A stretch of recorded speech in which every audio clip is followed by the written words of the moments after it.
and Daquan Jones. Daquan is on a vet rest day, and he's got a little bit of a foot.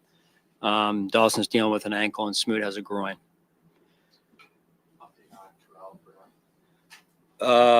He's excused today for personal reasons, but he is also dealing with the injury still. So he won't be here today. So I will not practice. You talked on Monday about Bernard wanting to get a little bit more kind of the evaluation process. What came back on that, and do you feel like that's kind of like a day-to-day thing, week-to-week thing? Probably more of a day-to-day at this point. Yeah. John, this offensive line in Seattle, a little bit beyond been inconsistent. How important for your D line to? You always talk about it, but how important in a game like this they need to kind of take control of it. Yeah, true. Every week, Sal. Every week, it's a must. That's how the game is. That's where the game is won every week, up front and defensive line, offensive line. Being great with our technique, being great with the strain. You talk about their defensive line. They've got some guys that can flat out rush the passer, and very impressed by the tape. I guess it doesn't really matter who starts on the D line, but AJ has come off the bench the last couple of games. I know it's a rotation, but what have you liked from AJ? It seems like it's maybe a little fire on him. I don't know. He's played better the last couple. Yeah, again, you're always trying to find the right rhythm. I think he's handled it well.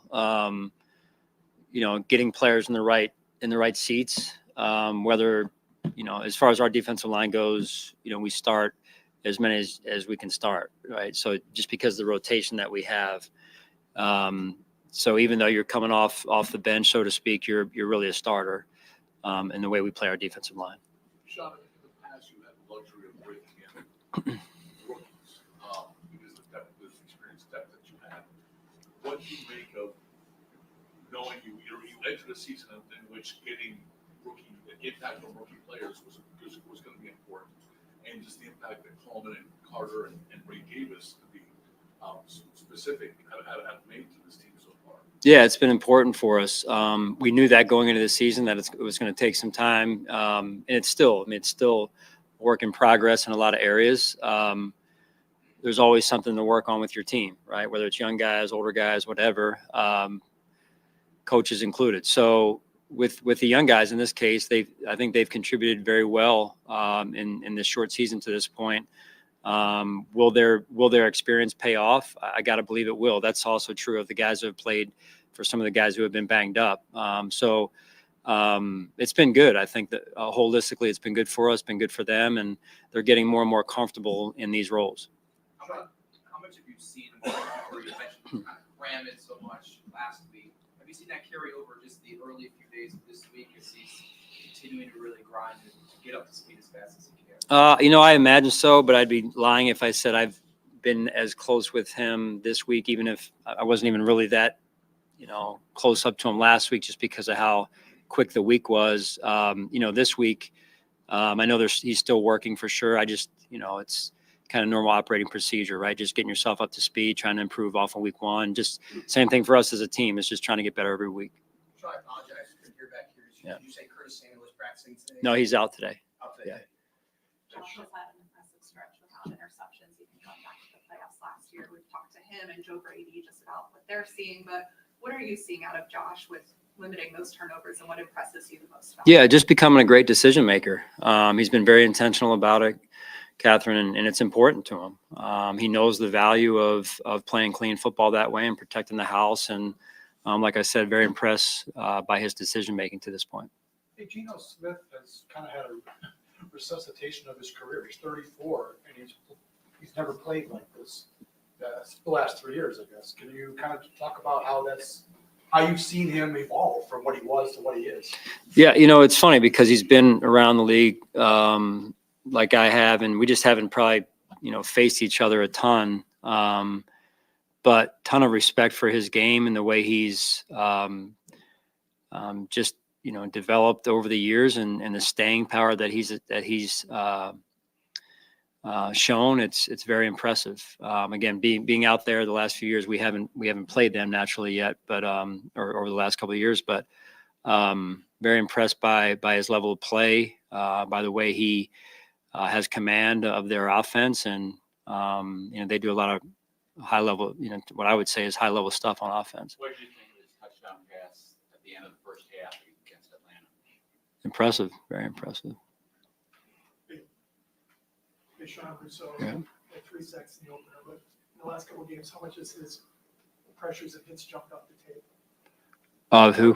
Greg Rousseau. Yeah. I mean, again, it's kind of just goes back to process. I mentioned, I think, the day after the game this past week of you can have a great game and not see the production on the stat sheet, but you still played a great game in terms of your rush, your technique. It's just that sometimes the quarterback gets the ball out, and you can't always control that, right? So, AJ's gotten some production. Maybe I don't even know the numbers. I don't really care about the numbers. It's more like, hey, AJ's gotten some production. Well, is Greg playing at the same level? Even though he didn't see the numbers previous to this week. So I just think that if you stick with the process, you keep getting better every week. You don't tie yourself to short-term results, and you're able to control and master your mind.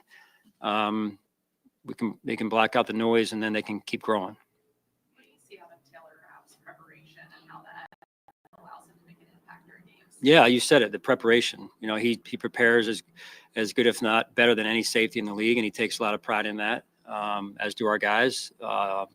And so I think it stood out to me last year when he wasn't a starter when he came here, and he was kind of a, hey, if Jordan or Mike are out, he'll get his chance. And when he got his chance, he was ready.